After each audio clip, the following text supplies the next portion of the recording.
Thank you for coming out on such a gorgeous evening. The worst thing that I can say about this book, What Teachers Make, which is based on the poem of the same title, is that I now have to recite the poem at every reading and every interview that I do. It's been seen over 4 million times on YouTube, and I feel as though I've recited it each one of those times.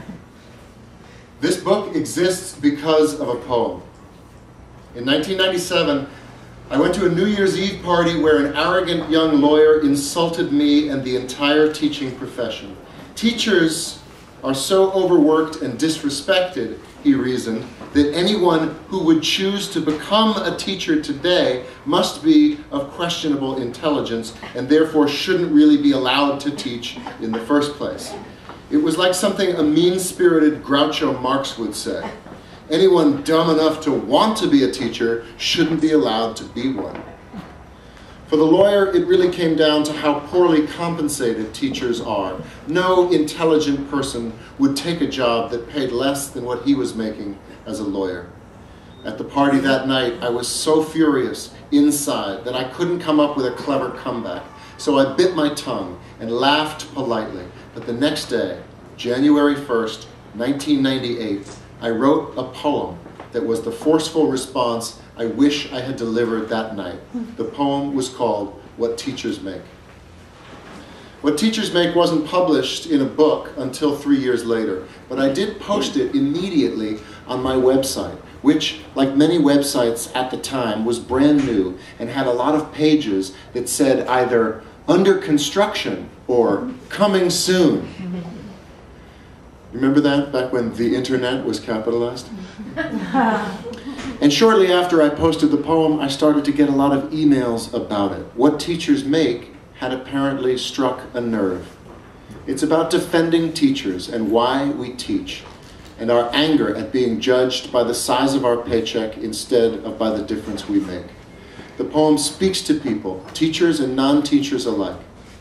Unbeknownst to me, it was copied and pasted and emailed around the world, sometimes without my name attached to it, forwarded by friends with apologetic disclaimers about how they don't normally forward poems like this, but you have to read this. You get those? I don't normally do this, but this story about a dog who saved a child with cancer brought tears to my eyes. Oh yeah, and here's a poem about a teacher too. The poem was excerpted by famous people giving speeches and delivering commencement addresses. Newspaper columnists wrote about the poem and quoted from it. Seattle Public Radio did a story about it. Other versions of the poems were written, either to clean up my language or to make it fit other professions. I've read What Do Social Workers Make? I've read What Do Event Planners Make? And my friend Shappy, the ex-bartender at the Bowery Poetry Club, wrote What Do Baby Puppy Trainers Make? Eventually someone posted a video on YouTube of me performing the poem live, and that's when it really took off. Millions of people have now watched and listened to the poem. It seems I was lucky enough to capture in words what many people have thought but never been quite able to say. But in two different ways, the poem What Teachers Make changed my life more than it did anyone else's. First, it changed my job. When I wrote the poem, I was still teaching in a regular classroom.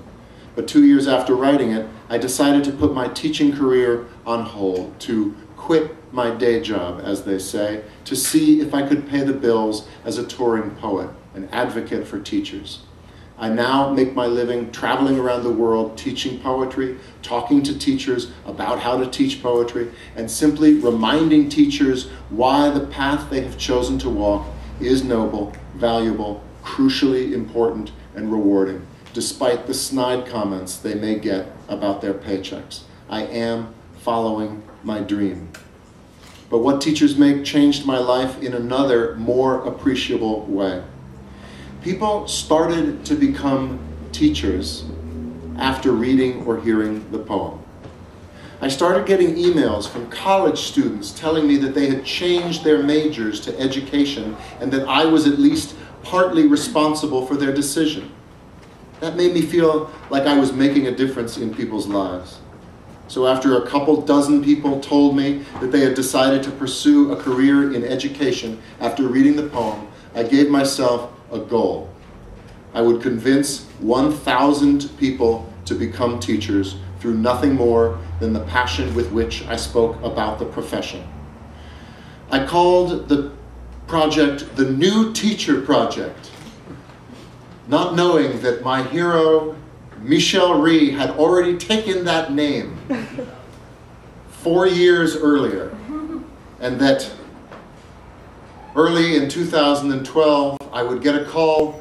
This is not in the book, this is just me talking. I would get a call from Ariella Rosman, the executive director of the New Teacher Project, telling me that their lawyers had asked whether they should send me a cease and desist letter. And Ariella kindly said, no, we are all fans of his here.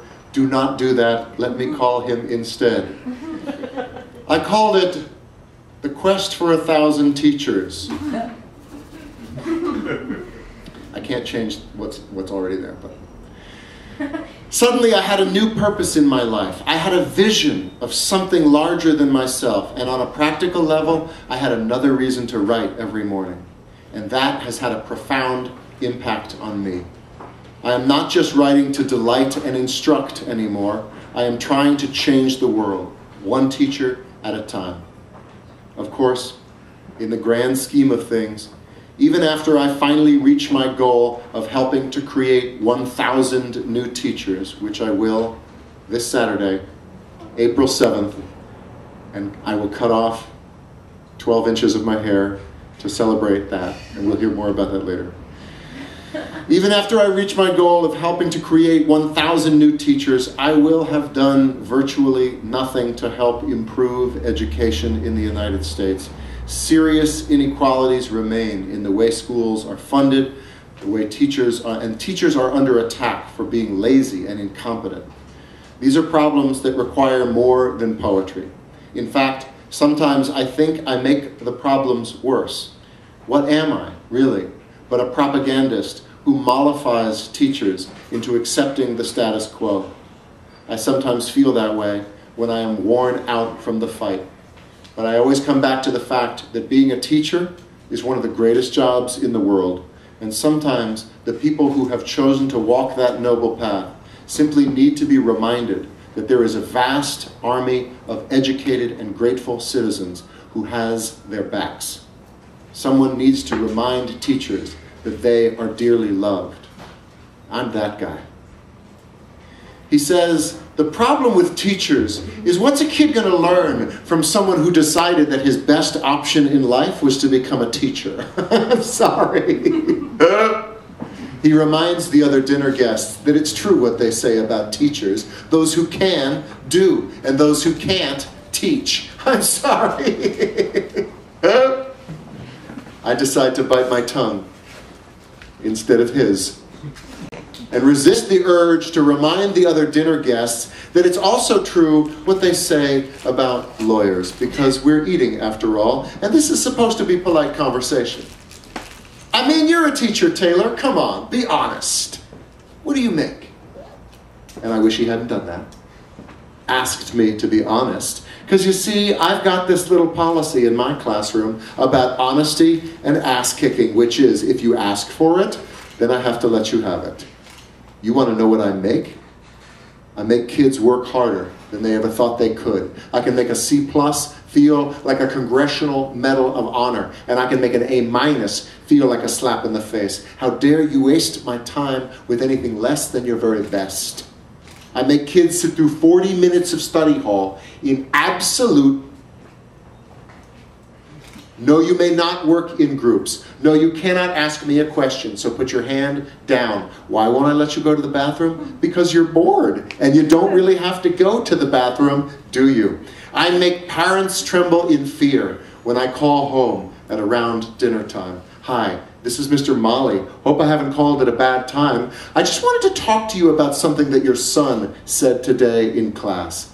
To the biggest bully in the grade, he said, hey, why don't you leave that kid alone? I still cry sometimes, don't you? And that was the noblest act of courage that I have ever seen. I make parents see their children for who they are and who they can be. You want to know what I make? I make kids wonder. I make them question. I make them criticize. I make them apologize and mean it. I make them write, and then I make them read. I make them spell. Definitely beautiful, define nightly, be-a-utiful, until they will never misspell either one of those words again. I make them show all their work in math class and then hide it on their final drafts in English. I make them realize that if you've got this, then you follow this. And if somebody ever tries to judge you based on what you make, you give them this. Here, let me break it down for you so you know what I say is true. Teachers make a goddamn difference. Now what about you? Thank you. That's the poem. This is the book. Please welcome the Executive Director of the Real New Teacher Project, Ariela Rosman. We're going to have a little conversation. Thank you so much. So what struck me here when I was reading this book and listening to Taylor perform is that Taylor has found a way to describe the indescribable. We as an organization bring in and have brought in over the course of our history since '97, 40,000 new teachers who we either hired or trained or staffed in schools. And one of the hardest things that we do is we have them over the summer for 6 weeks when we're training them. And we are trying to explain to them how hard it is to be a teacher and how rewarding it is to be a teacher. And we cannot do it. They are shocked when they get into the classroom one way or another, and I definitely felt that you have found a way to do this and to sort of make people feel what it is that brings you into the classroom and what it is that might bring others into the classroom. Well, I always say a poet is not a journalist. I don't really care so much about the facts, but the only way that a poet is a journalist is that they are the journalist of the human heart. So what I am responsible for is capturing the feeling. So that makes me feel good. That makes me feel like a poet. So clearly you were a teacher at heart, that you were an excellent teacher in the classroom, you love your kids, you love your classroom. Why did you leave? That strikes to the heart of my sadness. I left because it looked like I was going to be able to pay the mortgage with poetry. And I didn't want to be on my deathbed 150 years from now. Great strides in medicine are going to be made very soon. And feel as though I never gave this a shot.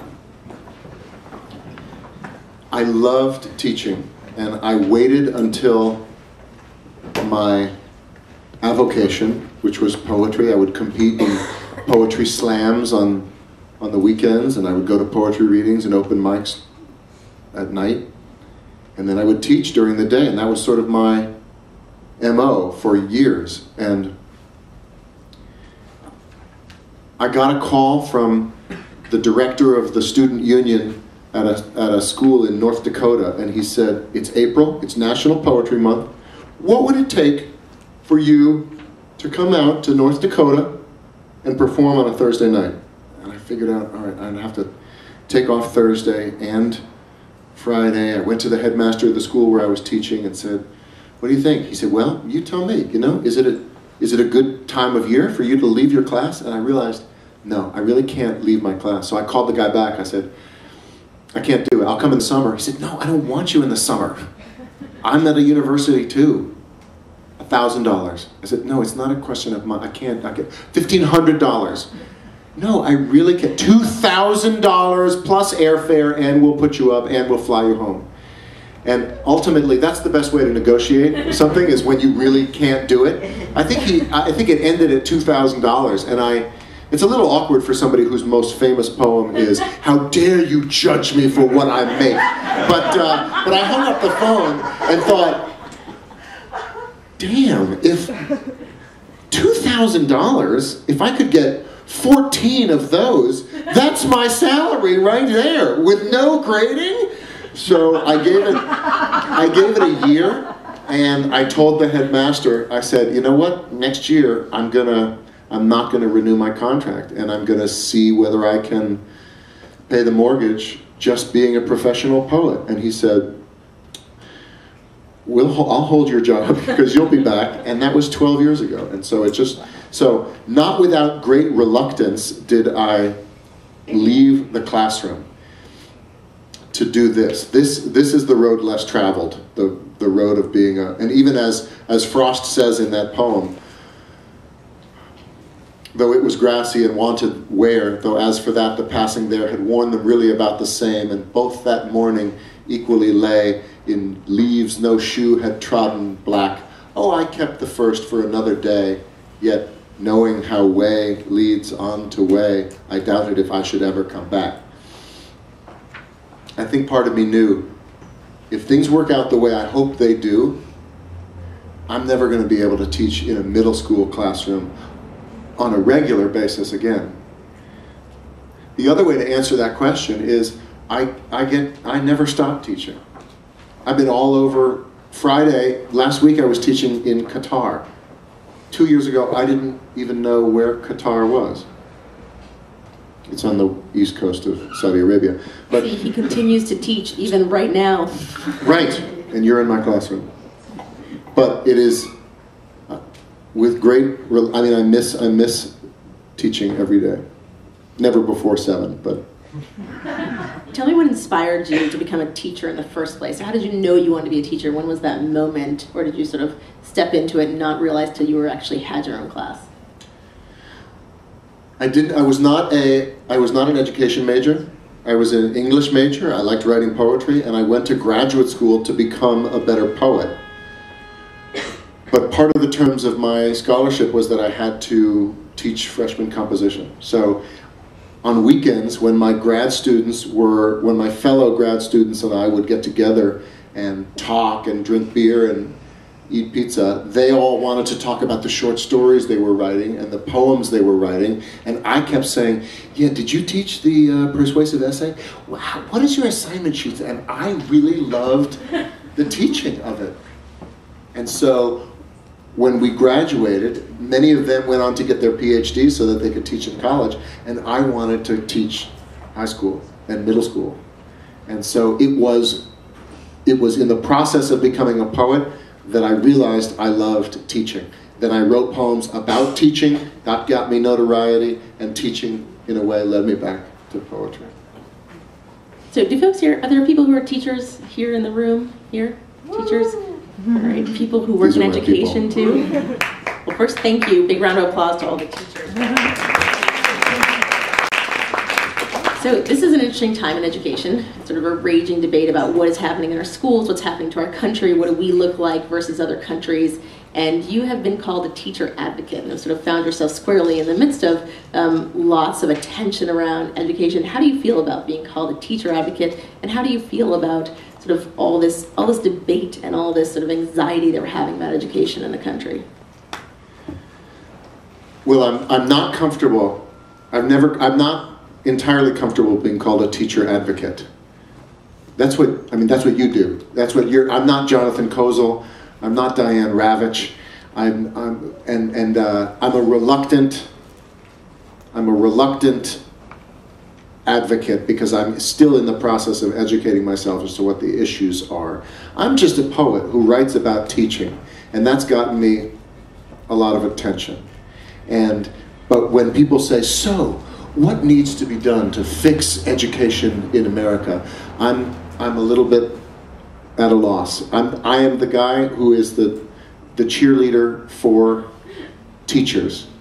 And barring that, I want to have teachers be respected and have teachers be paid better. I think there needs to be a financial incentive for the best teachers to gravitate to the school districts that need them most. What we have now, by funding education partly through property taxes, you end up with the veteran teachers ending up in the rich suburbs, and the schools that have no tax basis whatsoever are attracting the nobody wants to be there.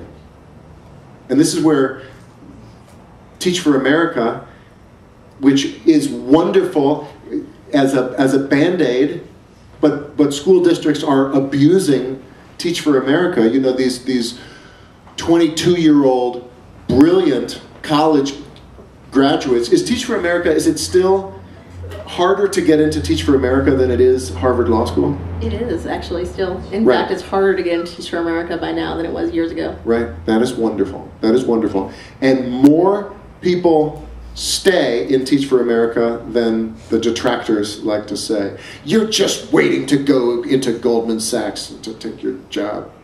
But districts are using these 22-year-old brilliant college graduates and putting them into classrooms where the veteran teachers don't want to go.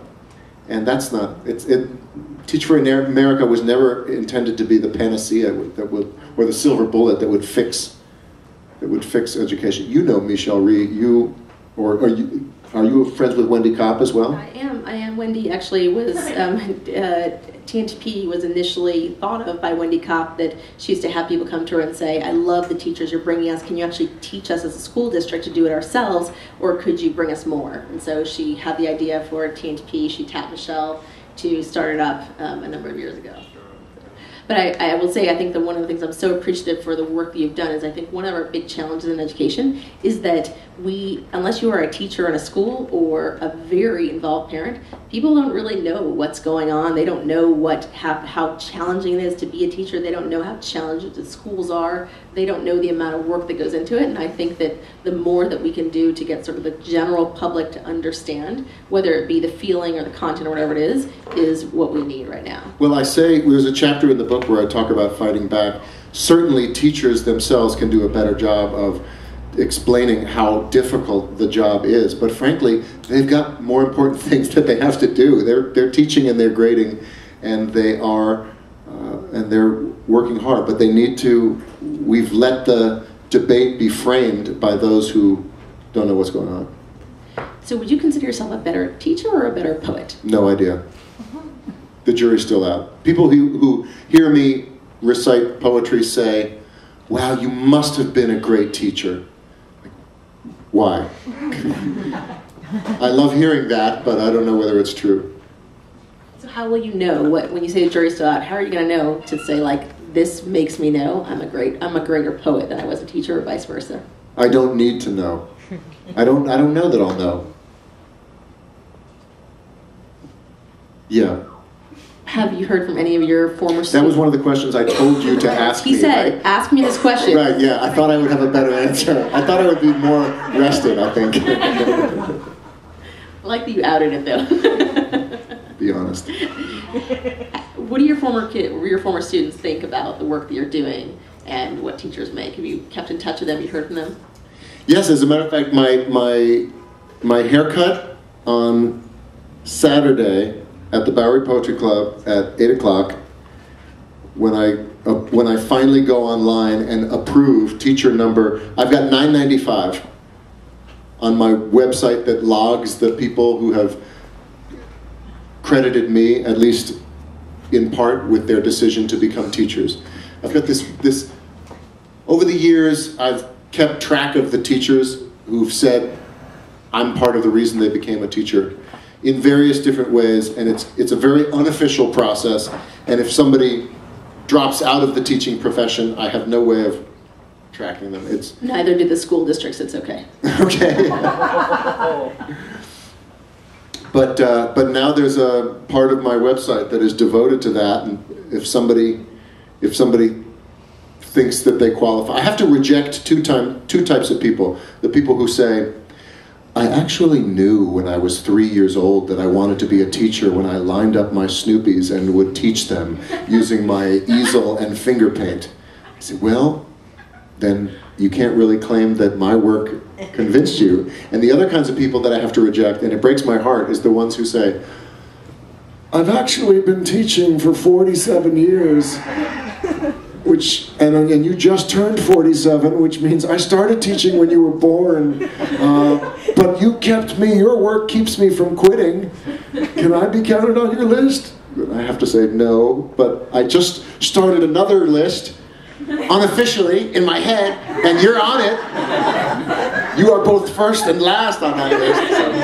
So. But there's this, so now this computer engineering student 4 years ago built me this thing, this online form, and people go on and they submit the picture and they explain how my work helped them decide, and then I can go on and see who's in the queue, and I either reject them and write them a kind rejection letter, or I say, congratulations, you are teacher number 996. So I'm at 995 now, but the computer, I just got an email today that told me that there are 15 people in the queue. So I'm pretty sure that 5 of those people will be qualified. So on Saturday at the Bowery Poetry Club, we approve. Are you signing up right now? Yeah. Okay. Can you legitimately claim that my work helped you decide to become a teacher? Nope. I've always known. Oh, so go ahead, sign up. I'll reject you later. I put my calendar. Oh, okay, all right. You're not signing up. You're putting it in the calendar. Well, grab this. When you leave, I'll give you an invitation. At the Bowery Poetry Club, there are going to be about 20 of the teachers from the list are going to be there. How did I start talking about this? Your former students. Oh, yes. There's one who lives right near me, I was going to have him get up and speak, but we think that maybe I should do more poems instead. But they're very excited for me. They're very excited for me.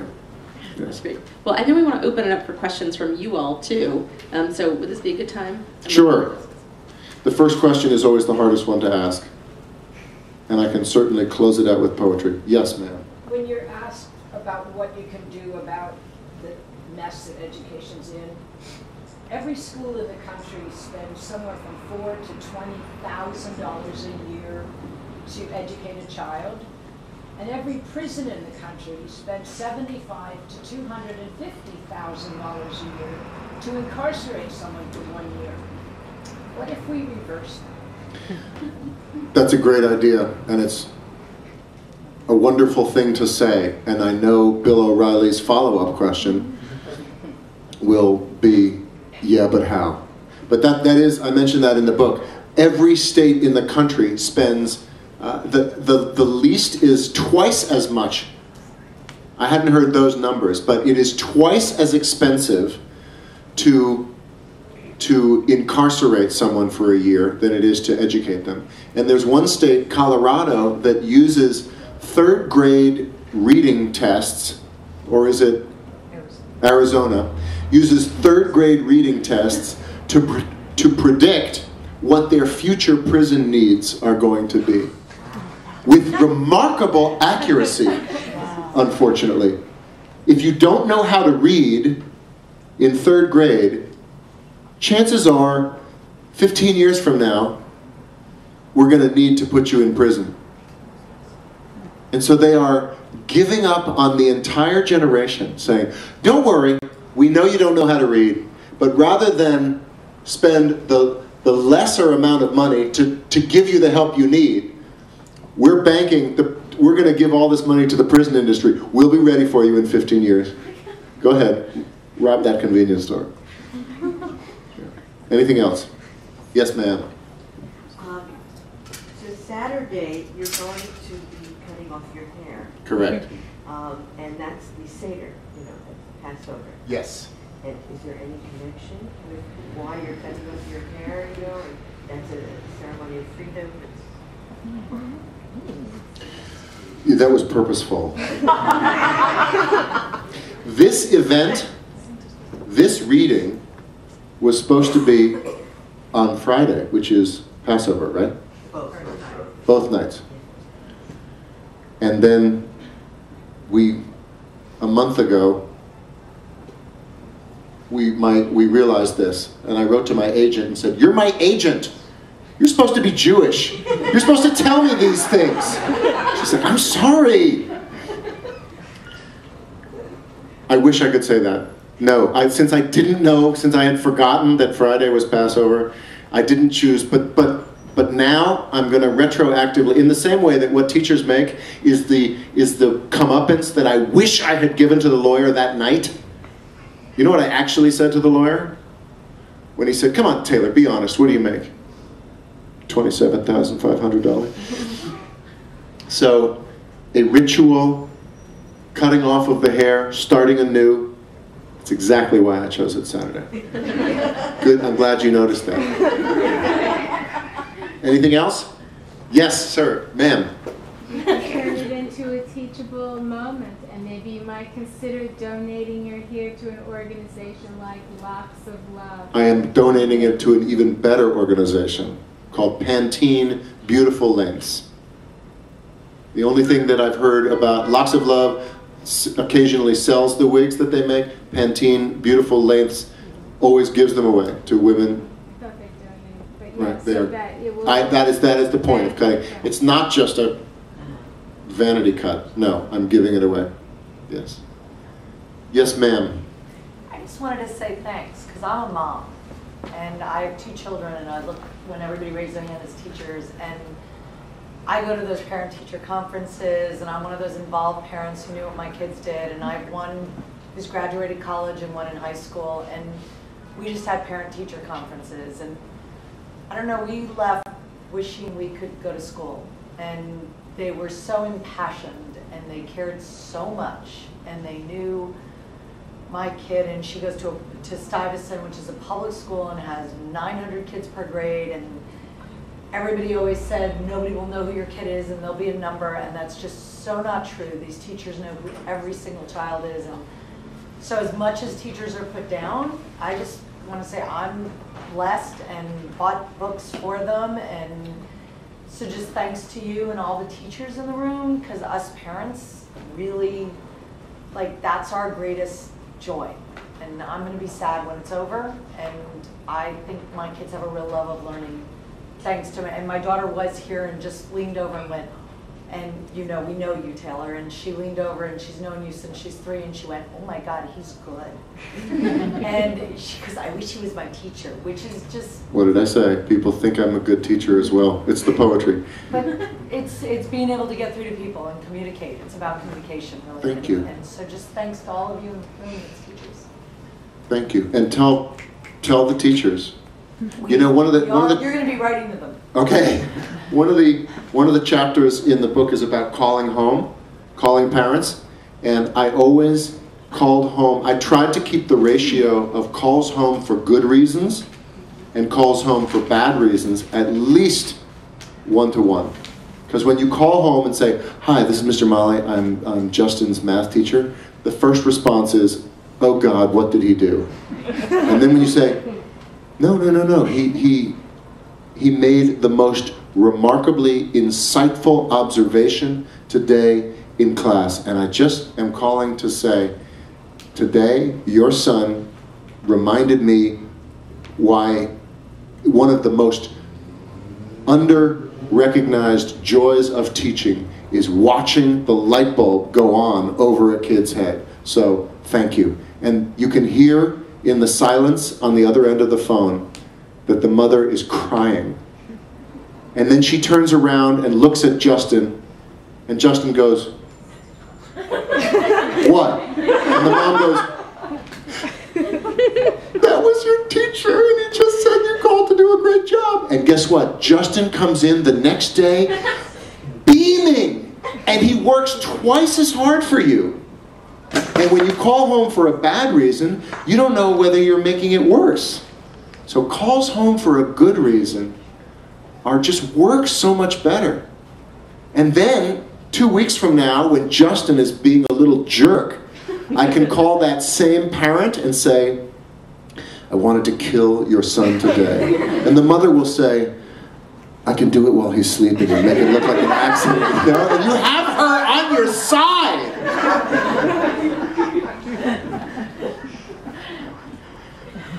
There's a question back there.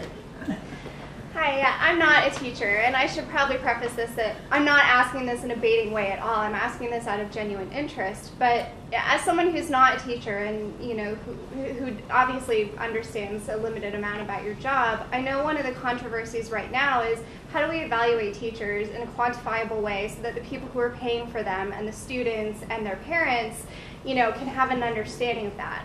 And I'm absolutely sympathetic with the idea that test scores are a poor way of doing that. But it seems like every proposal that comes up, the response is for some reason that this isn't good, this isn't helpful, this won't work. So I'm wondering if you have thoughts on what is a way to do that, for the benefit of the rest of us. Adiela might be able to speak to this more specifically. All I know is that when you're a parent, say, taking your kid around to a school, if you ask them, do you value good teaching here? Every school will say, oh, absolutely, we definitely value good teaching. And then when you ask them, and how do you figure out whether the teachers are good? The only way that I know is through observation, and that costs money. The headmaster at my last school observed teachers every Friday. He reserved one period a week to go around to as many classes as he could. He would stay for 3 minutes. That's not the way to do it. New teachers often get observed once or twice, and then if they're doing fine, never again, because administrators are putting out other fires. My first teaching job was at a private school on Cape Cod, and once a week I met with a mentor teacher, and he would look over my plans for the week, and say, this here, which you think is going to take 5 minutes, is going to take 15. And this here on Tuesday, which you think you're going to spend the whole class discussing that, they're going to be done with that in 5, and you're going to be looking at a bunch of 7th graders with nothing to do. And that, I worked so hard to prepare for those lesson planning sessions. And then he came and he sat in. And that means that a veteran teacher is giving up a prep period to sit in the class and evaluate. That takes time, and that takes money that a lot of schools don't have. And I know that the unions have just signed on to, in New York, have just signed on to a new program where evaluation will be will be a much bigger part. But I recognize the need for politicians to be able to have something quantifiable, but we don't. It's really difficult to find one that's fair, economically feasible, and valuable. What do you have to say? You might not like this answer. I think that, so first there are a couple studies out which actually show that the value out of the test scores have the strongest relationship with what happens to the kids. So not just do those kids do better on tests, which is like, of course, their test scores are good, they do better on future tests. They're more likely to graduate from high school, they're more likely to make more, they're less likely to become pregnant as teens. All things that as a parent, you'd be like, sign me up for that. Now, it's not perfect. And the second thing that has the strongest relationship is student surveys. Because the kids see the teacher every day. It's not just one point in time when someone comes in for 3 minutes and sees a little snapshot and tries to form an opinion. And then the third thing is observations, but not one observation. The data shows that the more observations, and by different people, the more correlated it is to how that teacher is performing. So I think what we need is we've got to do all these things. We cannot have something that's just based on test scores. That is crazy. We cannot have something that's based just on observations because, unfortunately, lots of teachers have principals who are not entirely fair, or they don't know their content. You're a high school teacher and your principal happened to teach PE when they were a teacher. They're going to come observe you teaching biology and tell you whether your lesson is good or not. It's a little tough. And it's not they can't do it, it's that the teachers don't have confidence that they're getting a real, accurate evaluation. So I think you got to look at it sort of like we got to do all these things. And I think it absolutely can be done. I think at this first stage, what we need to do is we need to be able to tell our top teachers, you're so good, and you have to stay in the classroom. Like, I wish somebody had begged you to stay in the classroom and not to leave. And I think that we have to be able to say to our strugglers, you are not cutting it, so here's what you need to do to be able to get there. And if you can't, look for something else, because you're not helping these kids that you get up every morning to help, and that's what you want to do most of all, but you're not helping them. So don't stay in the classroom. Yeah, what she said. Last question, and then I'm going to do a poem, and then we're going to disappear and enjoy this beautiful evening. I was just wondering if there's any particular music that you enjoy when you're writing or when you're getting ready for the classroom. I'm not driven by music. You know what? There are people who are auditory. My wife downloads her podcasts, and she's in charge of, oh, I've got a new This American Life, and we've got this, and I downloaded some new African music, and you might want to listen. And I have this little, what's the iPod Shuffle called? And I found it in my bag. I'm like, oh yeah, I listen to, I like Glee. I listen to a cappella versions of Coldplay. You know, that's it.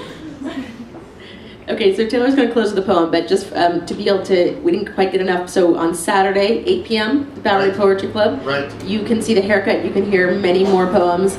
I assume it's going to be a little more raucous too, potentially. Yes. No promises, but it's like this with beer and no books. And not so much books. So definitely stop by. Right. Thank you. Put your hands together for Ariella. Thank you. The Strand has copies of my 2 books of poetry there, and I want you to, maybe somebody could take a stack of these, and could you, Jessica, put them so that people can grab one on the way out, and then there's another stack of something that I wanted to.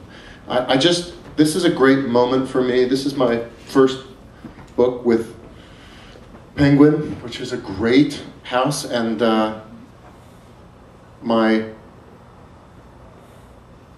there are people, wait, raise your hand if you're from Penguin.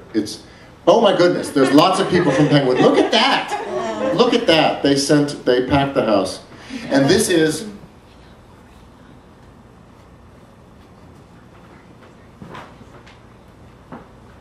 please take this poem. I want to give you this little letterpress poem. This is the final poem, and it sort of describes me from this moment. It's called Remember Me From Now. I wrote it for my uncle when he died a couple of years ago. When somebody dies of a long illness, the last few months or years sometime hold a monopoly on our memory of that person, and which is unfair. We tend to forget the vibrant person they were because all we can remember is the last few months. So this is called Remember Me From Now, and I want you all to take this. And never mind. If for years before I die, I linger and wither and forget myself, like the old apple tree in the orchard, I cannot bring myself to fell.